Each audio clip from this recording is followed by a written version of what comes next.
રાજકોટના મોટી ટાંકી ચોકમાં સિટી બસે અકસ્માત સર્જ્યો। સિટી બસ ચાલકે સ્કૂલ વેન સાથે અકસ્માત કર્યો। સ્કૂલ વેનમાં જતા અમુક બાળકોને સામાન્ય ઈજાઓ થઈ છે। સિટી બસ સ્કૂલ બેગને ટક્કર મારતી હોય તેવી સમગ્ર ઘટનાના સીસીટીવી ફૂટેજ સામે આવ્યા। સદનસીબે કોઈ મોટી જાનહાનિના સમાચાર નથી। વિદ્યાર્થીઓ પાછા કોટક સ્કૂલમાં અભ્યાસ માટે રવાના થયા।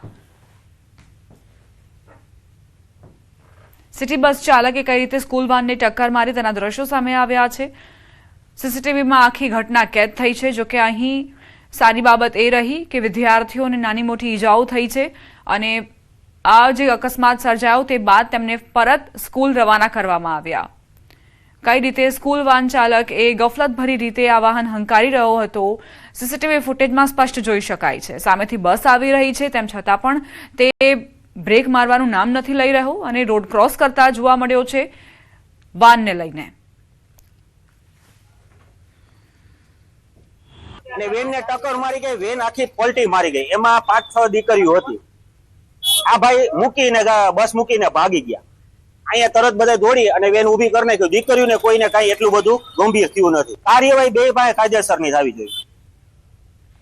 છોટાઉદેપુરના પાવી જેતપુરમાં દીપડાનો આતંક। ભેસાવાહી ગામે મહિલા પર હુમલો। રાત્રિ દરમિયાન પહેલા વાછરડા પર હુમલો કર્યો અને બાદમાં ટેકરી ફળિયામાં રહેતી મહિલા પર સવારે 4 વાગે ખેતરમાં સૂતેલી મહિલા પર હુમલો કર્યો।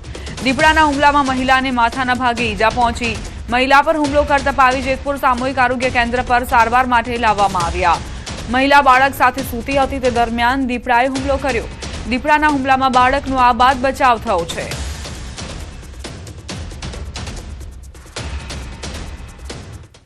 ભુજ મહાનગરપાલિકાની ચૂંટણી બાદ હોદ્દેદારોના નામો ચર્ચામાં છે।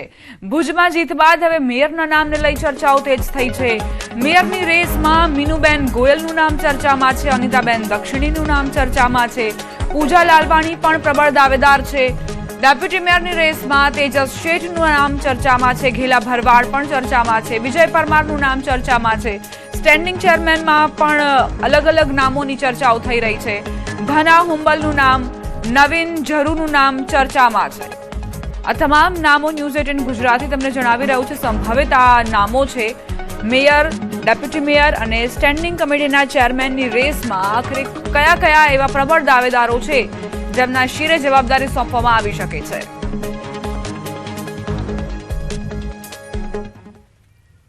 ગીર સોમનાથથી સમાચાર। તાલાળા તાલુકા પંચાયતમાં નવા જૂનીના એંધાણ। તાલાળા તાલુકા પંચાયતની સત્તા સંભાળવા આમ આદમી પાર્ટી મેદાનમાં છે। તાલાળા વિધાનસભાના ઇન્ચાર્જ દેવેન્દ્ર સોલંકીનો મોટો દાવો। ભાજપના 4 થી 5 ઉમેદવારોનું આમ આદમી પાર્ટીને સમર્થન હોવાનો દાવો કર્યો। આપના 7 ઉમેદવારો અને કોંગ્રેસના 2 ઉમેદવારો સાથે જ ભાજપના 4 થી 5 ઉમેદવારો મળીને તાલુકા પંચાયતનું સુકાન સંભાળી લેવાનો દાવો કર્યો। તાલુકા ભાજપમાં આંતરિક કકડાટ હોવાનો પણ દાવો। નારાજ 4 થી 5 ઉમેદવારો અમારી સાથે હોવાની વાત દેવેન્દ્ર સોલંકીએ કરી। બીજી તરફ આપના તમામ જીતેલા ઉમેદવારો પણ સુરક્ષિત જગ્યાએ હોવાના દાવા કર્યા। તાલાળા તાલુકા પંચાયતની કુલ 18 બેઠકમાંથી ભાજપને 9, આપને 7 અને 2 બેઠક કોંગ્રેસને મળી છે। અમારી પાસે 7 સીટો છે, 2 કોંગ્રેસ પાસે છે, તો અમારી ટોટલ સીટ 9 થશે। અને હાલની પરિસ્થિતિ જોતા ભાજપની અંદર પણ ખૂબ જ કકળાટ ચાલી રહ્યો છે, જેથી કરીને એમાં પણ અમારી પાસે 4-5 એવા સભ્યો છે કે જે અમને ટેકો આપી શકે છે। જે 7 ઉમેદવારો છે એ ટૂંકમાં જોકે નિષ્ઠાવાન અને ઈમાનદાર છે, જેથી કરીને એ બધા પોતપોતાની રીતે સેફ જગ્યા ઉપર જ છે। કારણ કે જો એ ફોર્મ ખેંચાવી ન શીખા હોય બીજા ભાજપવાળા તો હવે એને ખરીદી શકશે નહીં, એ અમને પૂર્ણ ખાતરી છે। સ્થાનિક સ્વરાજની ચૂંટણીનો માહોલ પૂર્ણ થયો ત્યારે જૂનાગઢ તાલુકા પંચાયતની બેઠક પર રોમાંચક પરિણામ આવ્યું। અહીં તાલુકા પંચાયતની 18 સીટમાંથી 9 સીટ ભાજપ પાસે છે અને આમ આદમી પાર્ટીના ફાળે આવી છે 9 સીટ। હવે તાલુકા પંચાયત બેઠક પર ટાઈ થતા બંને પક્ષમાંથી સત્તાની કમાન કોના હાથે આવશે તે જોવું રહ્યું। ભાજપ દ્વારા તાલુકા પંચાયત જૂનાગઢ પોતાના કબજામાં રહે તે માટેની તમામ તૈયારીઓ શરૂ કરી દેવાઈ।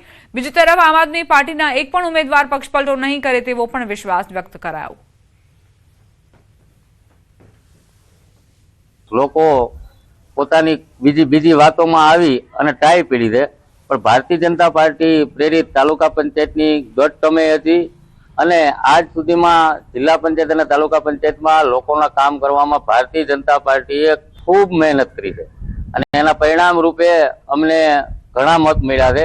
પણ હાલના સંજોગોમાં ક્યાંક ને ક્યાંક લોકો ભરમાય અને નવ સીટો આવી અને ટાઈ પડી છે. જોકે ગત ટર્મમાં પણ હું આમ આદમી પાર્ટીમાંથી મને ટિકિટ મળી હતી અને હું ચૂંટાઈ ગયેલો સદસ્ય છું. જનતાનો વિશ્વાસ અને પબ્લિકના કામના આધારે પાર્ટીએ મને રિપીટ કર્યો છે અને આ વખતે તો મને બહોળી લીડથી ખોબલે ને ધોબલે મત આપીને પબ્લિકે મને ચૂંટાવ્યો છે. તો સૌથી પહેલા તો હું મારા તમામ મતદારો જામકા, સેમરાણા, સાખરાવદર, બાદલપુરના તમામ મતદારોનો ખૂબ ખૂબ આભાર વ્યક્ત કરું છું. બનાસકાંઠાનું ધાનેરા જે હંમેશાથી કોંગ્રેસનું ગઢ માનવામાં આવ્યું છે, આ વખતે કોંગ્રેસના ગઢ ગણાતા ધાનેરામાં ભાજપનો ભગવો લહેરાયો. 28 માંથી 25 સીટોમાં ભાજપના ઉમેદવારોનો વિજય થયો, જ્યારે કોંગ્રેસના ફાળે માત્ર 3 સીટો ગઈ. 13 વર્ષ બાદ ફરી ભાજપનો ભગવો ધાનેરા પાલિકામાં લહેરાશે. બનાસકાંઠા જિલ્લા પંચાયત ધાનેરામાં આવતી 6 સીટો ભાજપ જીત્યું છે. ખીમત, ધાખા, વાલેર, થાવર અને જડિયા. જ્યારે ધાનેરા તાલુકા પંચાયતની 26 માંથી 19 ભાજપ, 1 અપક્ષ અને 5 કોંગ્રેસે જીતી છે. અપક્ષ ધારાસભ્ય માવજી દેસાઈ ભાજપમાં જોડાતા તેમના સમર્થકોના મતો પણ ભાજપમાં પડ્યા. ત્યારે ભાજપમાં ખુશીનો માહોલ છે. પ્રથમ તો હું તમામ બનાસકાંઠા વાસીઓનો અને ખાસ કરીને ધાનેરા વિધાનસભાના પ્રજાજનોનો આભાર માનું છું કે ધાનેરાની ભલી ભોળી પ્રજા એણે ભારતીય જનતા પાર્ટીને જ્વલંત વિજય અપાયો. આજ દિવસ સુધી જે સીટો નગરપાલિકા, તાલુકા પંચાયત કે જિલ્લા પંચાયતમાં નથી આવી એના કરતાં પણ અનેક ગણી સીટો આ વખતે આવી છે. 18 વર્ષ બાદ ધાનેરા નગરપાલિકાની અંદર યશસ્વી વડાપ્રધાન સાહેબ આપણા અને ગુજરાતના આપણા મુખ્યમંત્રી શ્રી ભૂપેન્દ્રભાઈ પટેલ, અમારા પ્રભારી અહીંના ધવલભાઈ દવેશ્રી સાહેબ, એમને નીચે એક જ મંત્ર આપ્યું હતું આ વખતે અમારા કાર્યકર્તાઓને કે કોંગ્રેસને વ્હાઇટ વોશ કરીને મૂકી દેવાનું છે. સમગ્ર બનાસકાંઠા, બૃહદ બનાસકાંઠાની પ્રજાએ આ વખતે નક્કી કર્યું હતું કોઈ પણ સંજોગોમાં ભારતીય જનતા પાર્ટીનો ભગવો લહેરાય સમગ્ર બનાસકાંઠા જિલ્લામાં. એ માટે આમ કહેવાય મક્કમતાથી નિર્ણય કર્યો હતો. તેના ભાગરૂપે 5 નગરપાલિકામાં ભગવો લહેરાયો છે. આ વખતે સ્થાનિક સ્વરાજની ચૂંટણીમાં સમગ્ર ધાનેરા વિધાનસભામાં, તમામ તાલુકા પંચાયત, 8 જિલ્લા પંચાયતમાં ભારતીય જનતા પાર્ટીનો ભગવો લહેરાયો છે. એનું કારણ છે આપણા માનનીય વડાપ્રધાન નરેન્દ્રભાઈ મોદીનો વિકાસ. સાબરકાંઠાથી સમાચાર. વડાલીના બાબસર ગામે ગેસ સિલિન્ડરમાં બ્લાસ્ટની ઘટના. ઘરમાં ગેસ સિલિન્ડર બ્લાસ્ટ થતા આગ લાગી. ભારે અવાજના પગલે આસપાસના લોકો દોડી આવ્યા. ફાયર વિભાગે આગ પર કાબુ મેળવ્યો. ઘર તેમજ ઘર વખરીને ભારે નુકસાન પહોંચ્યું છે. પતરાનું કાચા મકાનને ભારે નુકસાન પહોંચ્યું છે. ઘટનામાં કોઈ પણ પ્રકારની જાનહાનિના સમાચાર નથી. ફાયર વિભાગે તાત્કાલિક ઘરમાં જે આગ લાગી હતી તેને ઓલવવાના પ્રયાસો કર્યા. જોકે અહીં સદનસીબે કોઈ જાનહાનિના સમાચાર નથી, પરંતુ પતરાનું આ કાચું મકાન હતું જેને ભારે નુકસાન પહોંચ્યું છે. ઘરમાં ગેસ સિલિન્ડર બ્લાસ્ટ થતા અફરાતફરીનો માહોલ સર્જાયો. વિસ્તારમાં હડકંપ મચ્યો. આસપાસના લોકો પણ દોડી આવ્યા અને ફાયર વિભાગને જાણ કરવામાં આવી. સંવાદદાતા ઈશાન જોડાઈ ગયા છે વધુ જાણકારી સાથે. ઈશાન, શું ઘટનાક્રમ? ચોક્કસ કે સાબરકાંઠા જિલ્લાના વડાલીના જે બાવસર ગામ છે, બાવસર ગામમાં ગેસની બોટલમાં બ્લાસ્ટ થયો હતો અને જે બેદી બ્લાસ્ટ થવાના કારણે આસપાસના વિસ્તારમાં ભયનો માહોલ જોવા મળ્યો. ખાસ કરીને જે બ્લાસ્ટ થયો હતો તેના કારણે ફાયર ફાઈટર અને 112 પોલીસ જવાનો પણ ઘટનાસ્થળે પહોંચી ગયા છે. આગ પર કાબુ મેળવવા પર હાથ ધર્યા હતા.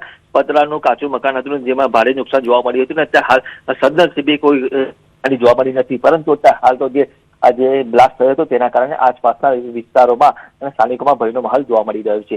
જી દીપા. આભાર ઈશાન જાણકારી આપવા માટે.